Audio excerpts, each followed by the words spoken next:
Hi everyone, this is Naomi and welcome back to Naomi's Bookshelf. Today I'm going to talk to you about two books in particular. I'm going to be full of spoilers, so if you have not read these books and you want to avoid being spoiled, please go and watch another video or read them and then come back because I'd love to hear your thoughts. Although I will not be recommending one of them, so your prerogative, I guess. As well as that, I will also be fully discussing these books and their themes and what I think of them. So I'm hoping not to be too ranty about one book, but I have loved one book.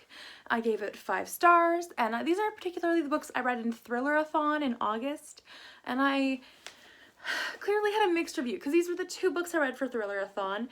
One of them got a 5 star, one of them got a 1 star, and I will tell you which one's which right now unless you watched my wrap up. So the first book that I will be discussing with you is my rant book.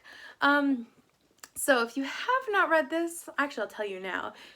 Sharp Objects by Gillian Flynn got 1 star from me. Probably would have given it 0.5 if anything. And Sharp Objects I gave 5 stars to. I thought it was perfect. So these 2 are the thrillers I'm going to be discussing in this video, full of spoilers, full of anything that I think interesting about these books, and I would love to discuss them down below in the comments, but you are warned. Now, on to the books. I think I'm going to start with worst first and then go to my favorite after that. So for this one, I really hated it. As you can tell by my rating, I'm definitely going to rant about this one. This one was just, I did not like it at all. I felt like, let me just set up the story for you first. Camille is required by her, because she's a journalist, required by her supervisor, editor person to go to her small town and investigate 2 murders of girls. So that is what she does. She does not like it. I think his name is Curry, I think is her editor's name. She does not want to go. She is not impressed by this mission, and she really would like to refuse, but she can't. She's in a low position. Her newspaper is really failing at the moment, so she has to go and try to get some new big story so they can get some press and some attention, basically. So she goes back to her small town, and there she meets up with her mother and stepfather, Alan and Adora, who she does not call mother, but she calls her Adora. And then along with that, her little half-sister, who is 13 years old, Emma. Now, to talk about these characters in full awfulness, I don't think I can fully explain how much I hated all of them. I think Alan was just, he was described as feeling like clear, and I felt like that was so true. He felt just one note.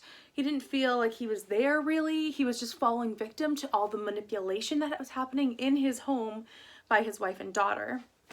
And he just never really had multiple growth or anything like that in this book. I just felt like one note the whole time. Adora, talk about toxic mother-daughter relationship. That's this.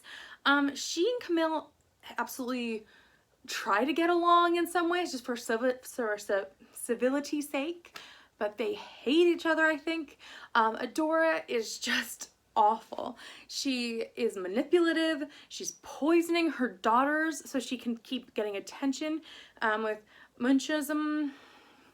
I know the name. Munchism by proxy, where you poison or you hurt your children so you'll get attention as being, oh, the doting mother. So she has been convicted of this. Camilla's sister, Marion, actually died. I think her name's Marion. I'm not going to be 100% on that. But her sister died because of her mother's attentions, basically. And so her mother committed this murder. And then, so Camilla's gone back to this town, back to her mother, who she hates, doesn't really understand. And then she meets her little sister, who is a piece of work. Oh, goodness. Emma was interesting. She was pretending to be a doll. Basically, she was a living Barbie doll while at home with her parents. And then she gets out on the town and she's wearing skirts short enough that you can see her underwear if she leans over or if the wind blows even the littlest bit.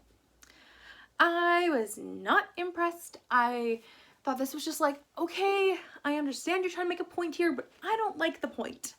And then on top of that, I'm actually gonna straighten this for a second. On top of that all, she she and her friends rule the school and everyone hates their guts, but they're too terrified to do anything. At one point, Emma actually gives one of the girls to all of the 8th grade boys to sleep with without this girl's consent. And this is the trend in this book. If you want to talk about how many times there was underage sex talked about or going on, or in flashbacks, or gang rape underage sex, I can't even count how many there were. It was horrendous. I did not want to read it. And it's a short book. I'm not even kidding. Half these pages were about things that I didn't want to read about and I didn't care about. And if I did, I was like, ew, please stop. Why do I need to always go into so much detail about this?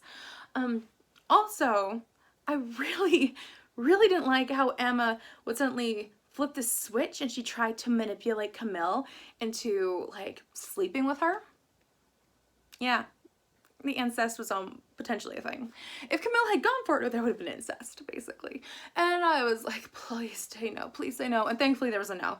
Thankfully Camille was like, no. And so it was good. I'm glad that happened. One positive. Yeah, it was awful. So on to the murder part of the story, because honestly, I felt like the whole thing was about the bad people and not about the murders. So the murders took place, and then the sheriff and the FBI are trying to find out who did this because the girls were found. I can't remember if they were clothed or not, but no teeth. Their teeth were gone. And the police are trying to find whoever did this, and they're trying to look at everyone, and then they finally figure out that maybe it's Adora, Camille's mother, because she used to poison her daughters, and it is documented in like the hospital files from when they were children, her and Marion. And so they think that she's doing it to Camille and to Emma, and so they're like, maybe she killed those girls because she got close to them all. Just so you know, it wasn't her, it was Emma who was like, Mom's paying attention to those other girls, I am going to make her pay attention to me again and kill those girls. Great child raising there, I will say. Honestly, I hated everything about this book. I am not going to read any more Gillian Flynn. I just, nope, no. So this was what I started off, actually I didn't start a Thriller-thon, I ended Thriller-thon on a very bummer note.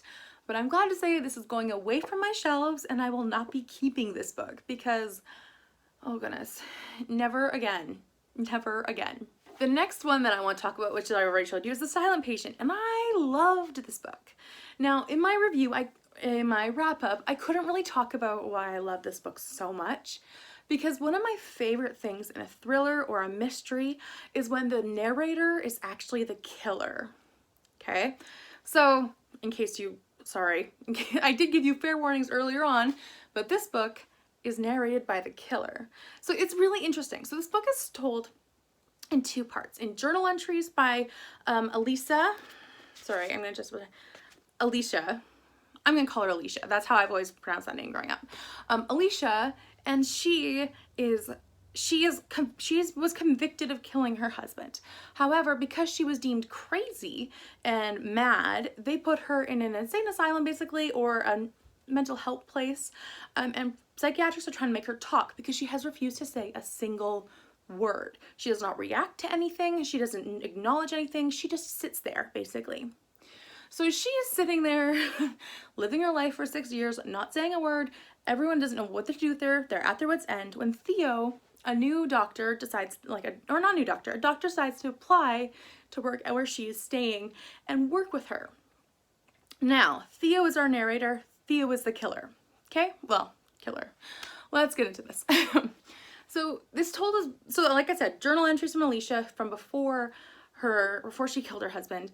A lot of things were like she was seeing this man around the house, she was seeing someone follow her. So people were like, she's crazy, basically, because she told people and they were like, no, you're kind of nuts, there's no one there. And then the other half of this is from Theo's perspective, and it's partially showing Theo like visiting Alicia and visiting her at the hospital and trying to get her to talk, as it's part of his job. He's asked to work with her and do her visitation things and like try to get through to her, basically. And so he does this, but then also it shows him like with his wife, him living in New York, and basically what you don't realize at the time is that Theo is actually when he's back in New York with living with his wife and like talking about his wife having an affair and cheating on him, that's 6 years earlier with Alicia's husband.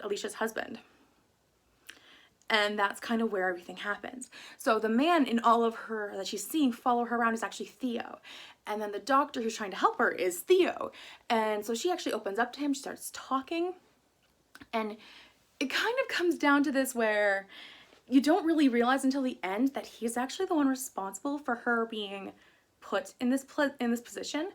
Because what happens is, the problem that everyone had was Gabriel was found tied to a chair and shot 5 times in the face. And they're like, well, a mad woman won't tie him up and like shoot him 5 times in the face, would she? And so what actually happened is that the whole thing is based on this Greek play where one of the men in the play, the main character, is sentenced to death, and he offers his wife in his position, and she refuses to talk ever again because he basically sentenced her to death. And this is the same thing, because what happens is that Theo ties up Alicia, I keep saying that wrong, Alicia, and then when Gabriel comes home, he ties up Gabriel and says, I'm gonna kill you, or I'm gonna kill her, you choose. And so he decides to let Theo kill Alicia. And she, at that point, just snaps. She has had mental health problems in the past, and she just snaps. And when Theo says, okay, you just sentenced her to death, and he walks away, basically, and ties Alicia and walks away. And that's when Alicia picks up the gun and shoots him 5 times in the face, because he sentenced her to death, and then she's silent the whole time. So this is really an interesting dynamic, and I really want to reread it because this is like fresh in my mind from when I read it last month. But wow, I thought it was great. Like Theo and Kathy as a married couple, you don't really see that they're having troubles until like it's really obvious. And then at the end, it's like, oh yeah, and by the way, we moved to the countryside and Kathy's gaining weight and she's unhappy, and it's like, wonder why? He kind of killed someone close to her or related to that. And then on top of that all, it's like Alicia, because she's written this journal, she gave the journal to Theo to read, so he knows what she knows.